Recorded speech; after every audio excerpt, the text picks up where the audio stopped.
1,00,000 మంది శివభక్తులతో కలిసి మహారుద్రాక్ష పూజలో పాల్గొనండి. వెంటనే కాల్ చేసి మీ పేరును నమోదు చేసుకోండి. నమస్తే, welcome to Suman TV. Present మనతో పాటు ఉన్నారు ఎక్స్ పోలీస్ ఆఫీసర్ రెడ్డన్న గారు. నమస్తే సార్. నమస్కారం అండి. సార్, ఈ మధ్య కాలంలో చాలా వార్తలు మీరు వినే ఉంటారు.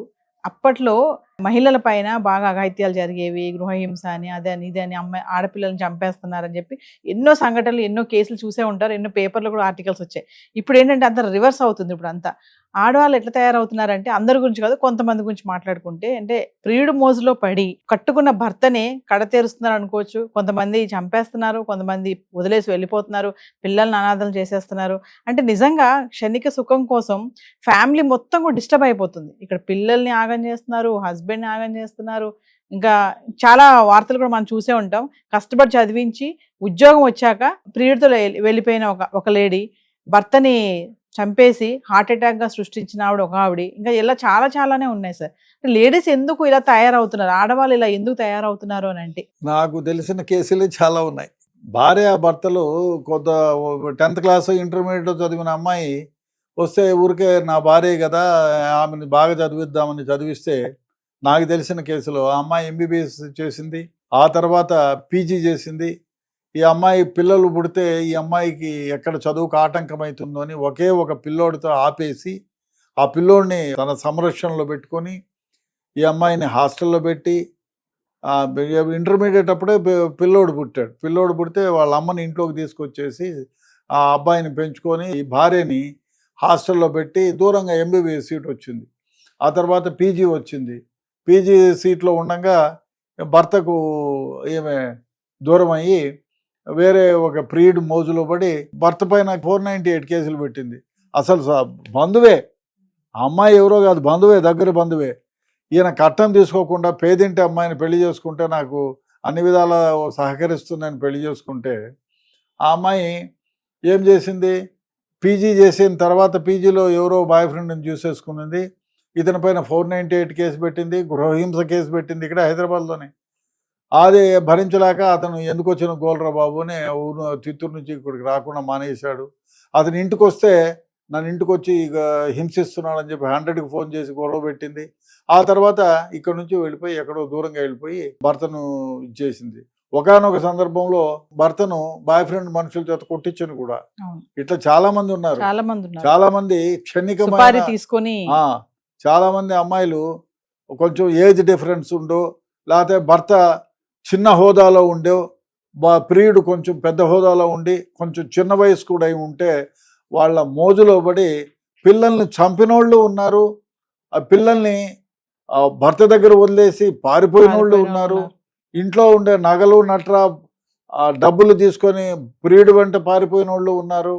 ఇది అనేక రకాలుగా ఉన్నారు. ఈ మధ్య కాలంలో మరీ ఎక్కువైంది. ఎందుకో ఏమో, భర్తను ప్రియుడితో కలుస్తున్నారని చెప్పి భర్త ఆమెను తిడుతున్నాడనే, దెబ్బలే కొడుతున్నాడనే ఉద్దేశంతో ప్రియునితో ఇంకో మనిషితో సుపారీ ఇచ్చి 10 లక్షలు 5 లక్షలు ఇచ్చి భర్త పండుకొని టైంలో పండుకోకముందే ఏదైనా డ్రింక్ దాపి పడుకొని ఉంటే గొంతు పిసికి చంపిన సందర్భాలు ఉన్నాయి.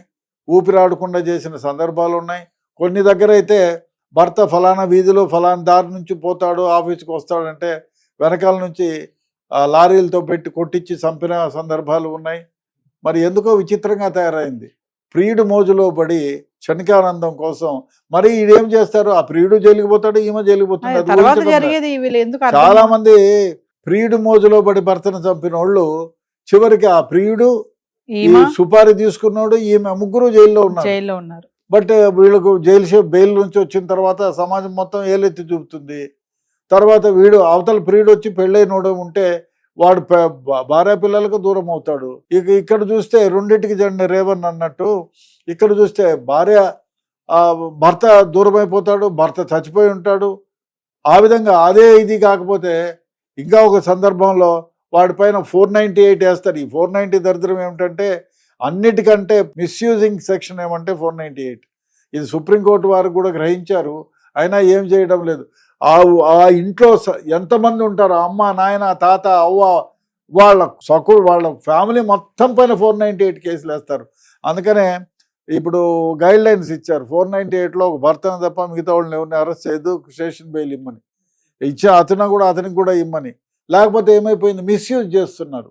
మనస్పర్ధలు వచ్చినా, లేదు భార్య అడిగింది తాను చేయకపోయినా, ప్రియుడు మోజులో పడిపోయి కొట్లాటలు ఏమన్నా జరుగుతున్నా, ఆమె ఇష్టం వచ్చినట్టు ఆమె ప్రవర్తిస్తూ ఆమె చెప్పిన మాట వినకపోతే 498. లేదు ప్రియుడి దగ్గరికి పోతుంది, అది ఎవరన్నా గమనించి తప్పని తిడితే 498 గృహహింస చట్టం, బీయింగ్ మిస్యూజ్డ్. చాలా రకాలుగా చేస్తున్నారు. అది ఎందుకో ఏమో తెలియదు కానీ వాళ్ళ కన్న పిల్లల్ని కూడా కడతీరుస్తున్నారు చాలామంది.